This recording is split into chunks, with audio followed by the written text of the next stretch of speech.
Maing adlaw di ay natong tanan no.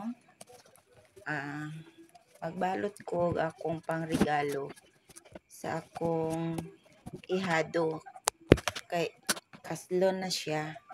So mo na akong regalo, complete set sa party. Ano yan? Party Tupperware ba yan? Yan. Kulay niya is purple. Yan. Yan naman yung thermos kulay peach.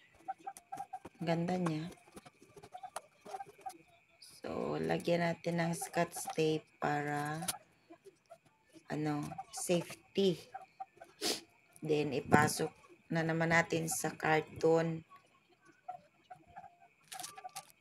Meron din akong isang chopping board. At saka towel, malaking towel yun. At saka itong golden plate. 6 pieces. So, takpan natin. Yan. Nahirapan akong maghanap ng karton na magkasya yung mga inilagay ko. Yan, lagyan natin ng scotch tape.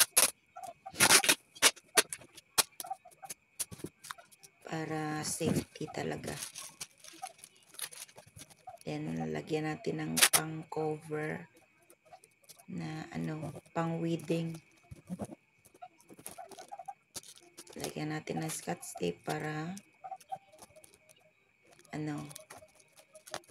safety rin, hindi siya matanggal.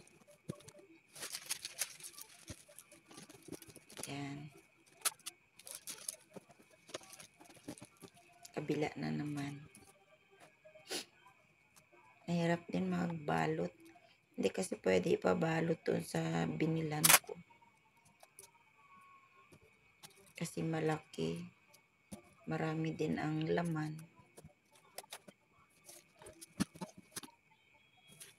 Yan.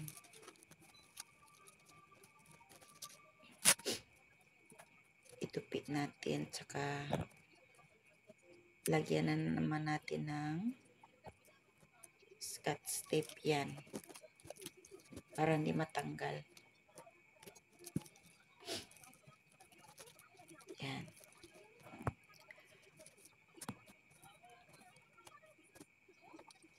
Ang hirap magbalot. Ako lang mag-isa gumagawa. Kaya natagalan ako. Pero at least na-enjoy rin ako sa ginagawa ko. So, dyan kasi hindi pwede na hindi magkasya kasi ang so susukatan muna natin. Tsaka gupitin. Tsaka ilagyan dyan sa taas. Diskarte lang talaga ang kailangan para maganda naman tingnan yung ating pangregalo. Minsan lang kasi sa buhay ng isang tao na ikakasal, kaya malaki man o kaunti ang regalo, at least may pang remembrance sila. Tsaka makakatulong din sa kanila yan sa panimulang pamumuhay nila.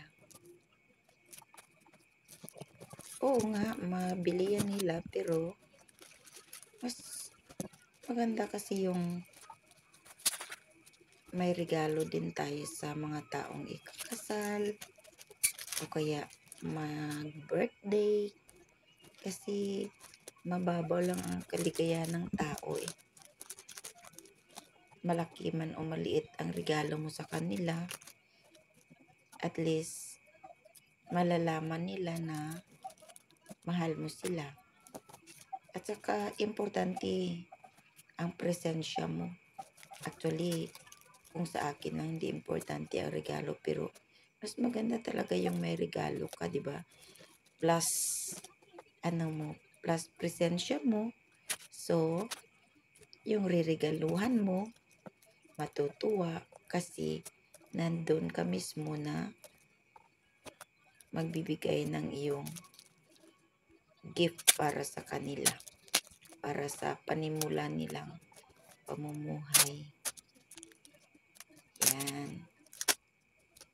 Nilagyan ko na naman ng mahabang scotch tape kasi baka yung maliliit lang ang ilagay natin matatanggal.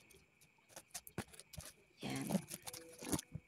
Hindi rin basta-basta magregalo ka kasi syempre kailangan mo talaga na paghirapan yan. Kasi mahal mo ang taong riregaluhan mo.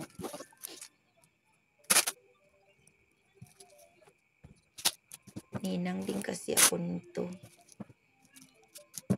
Kahit na sa kumpirma lang ako naging ninang niya, pero kinikilala niya ako na ako ang ninang niya mula noon hanggang ngayon. Kasi pinuntahan talaga ako nila at in-invite nila ako. So, tatanggi ka pa ba dyan? Kasi sinuyo ka na nga, ayaw mo pang puntahan. Malayo din kasi ang kung sa totoo lang, malayo yung kanilang lugar na kung saan ikakasal sila. Malayo galing mula dito sa bahay namin. Pero dahil mahal ko ang aking inaanak, so gagawin ko lahat para makadalo at makapunta sa kanyang importanteng okasyon. Yung kanyang pagpapakasal sa kanyang minamahal.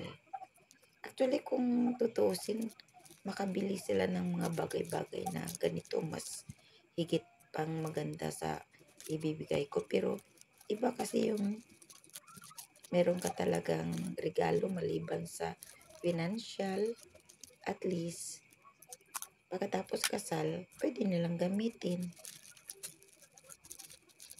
Ito at malapit na akong matapos. Yan, nahirapan ako dito. Yan, meron akong ribbon na red. Actually, yung motif nila, maroon. At saka peach, old rose. Pero wala kasi ribbon na old rose or maroon, kaya